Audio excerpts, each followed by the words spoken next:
All right, we're going to look at the exponential functions homework. So for the following, it wants you to graph the parent function with 2 points. So for those, we'll probably use like a 1 and a 0. Then we're going to apply the indicated transformations. It wants the domain, the range, and also the asymptotes. So the first thing that stands out to me on number 1 is that I have this negative, which I know that's going to be a reflection because it's outside of my exponential function. That x minus 3 in the exponent is going to move to the right 3 because it's affecting all of my inputs. And then the minus 1 is going to move me down 3, which leads me to my parent function just being that 3 to the x. So kind of ignoring all those extra numbers. And so when it says that it wants you to at least do 2 points, if I plug a 1 into that, that makes 3, 0 into that, that makes 1. So 1, 3 is on the parent function and 0, 1 is on there.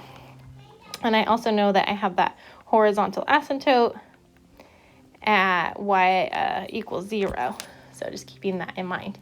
So if we're going to reflect it, I'm going to kind of do it in a couple steps, that would be the same thing, but 0, negative 1 now, and 1 will be at negative 3. So that's that reflection part. So really that's negative 3 to the x.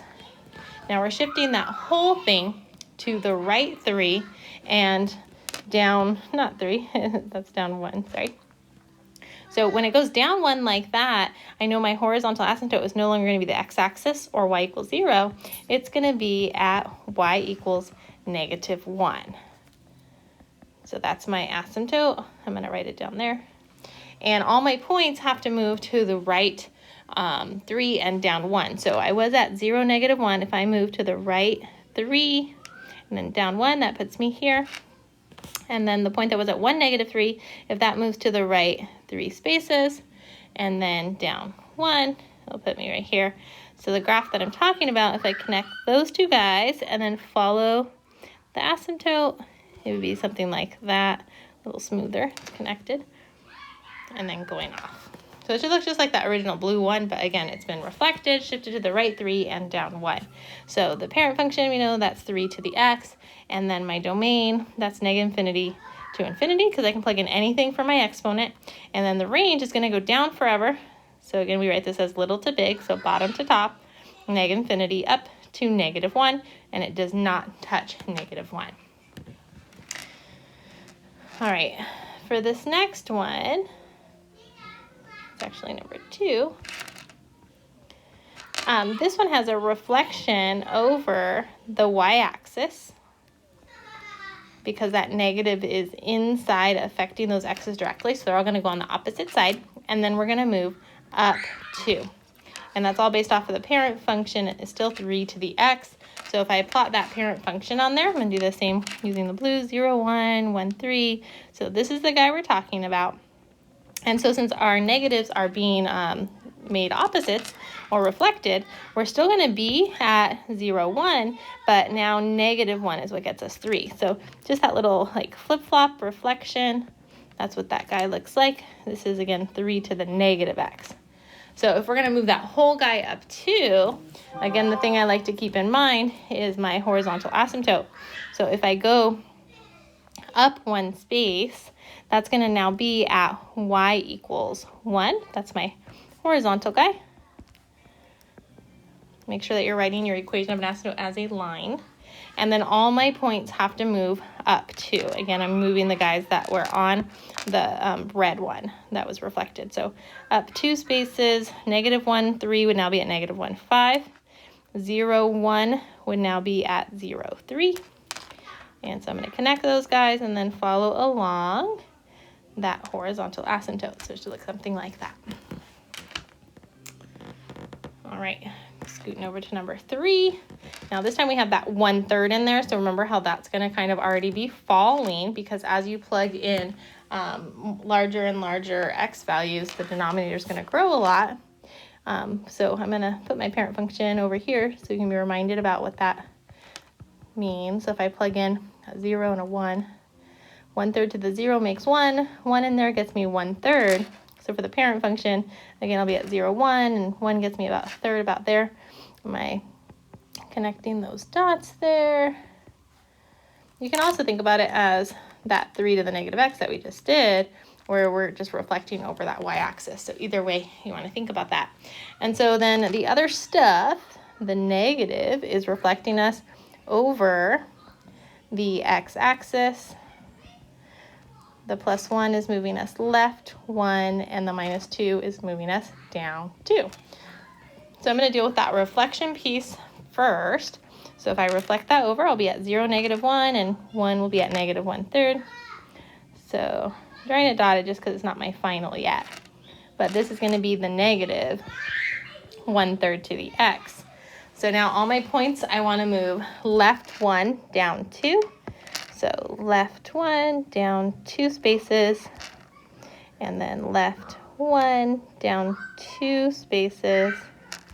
And my horizontal asymptote is now going to be at -2 because it was again on the x-axis, but it moved down 2. And so the picture that I have here, final, would be that guy. And if you want to double check that any of your graphs are correct, you're not sure about the reflections or anything, just check one of your points. So in particular, if I wanted to check, I would plug in -1, -3 and make sure that it worked. So to check, I'm going to plug into the original function. So f of -1 will be -1/3 to the -1 + 1. That was my input. So -1 + 1 is 0. So I have -1/3 to the 0. Order of operations says to do the exponent first. So 1/3 to the 0 is 1, but then I still have that negative. -1 - 2 is -3. It worked. This point satisfied the equation, so it should be on my graph. So just checking one is a good thing. You could check another one if you wanted to, but that should be pretty good there. And then the last one for number 4, this time our parent function is going to be e to the x. Remember that e is just about 2.71. And so the other number is negative. We'll have that reflection again. The -4, we move to the right 4. And then that guy, we move up 3. And as I'm saying that, I realize I didn't do the domain and range on these last few. So I'm going to go back really quick and fix that. So on number 2, my domain is -∞ to infinity. The exponential functions will always be that. And then my asymptote was 1, and then it's going to go up forever. That's 1 to infinity. There was no reflection over the x-axis there, so I don't have negative infinity going on. But then when I look at this next one that was in red, that one did go down forever, so I start with -∞ up to -2. And my asymptote was y equals the -2. Domain is going to be all real numbers, and 1/3 to the x was my parent function. All right, let's see this guy, this e to the x, that's my parent function.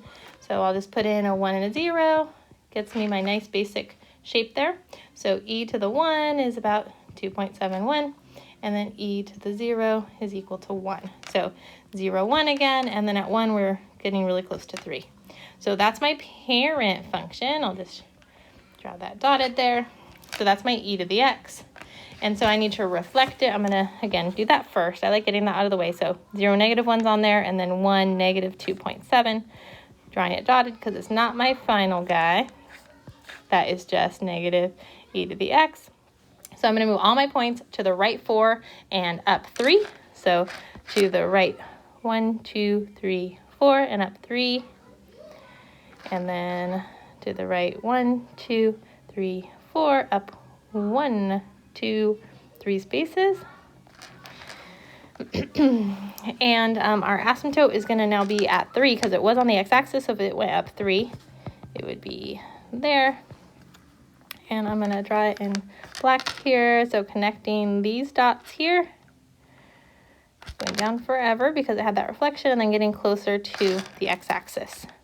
So again, where y equals 3 is the horizontal asymptote, -∞ to infinity is the domain, the range is going to be -∞ up to that asymptote, which will be 3. So that's it. And if you printed this out online, you might have seen a back page. We're not going to work on those for now, so just this front page.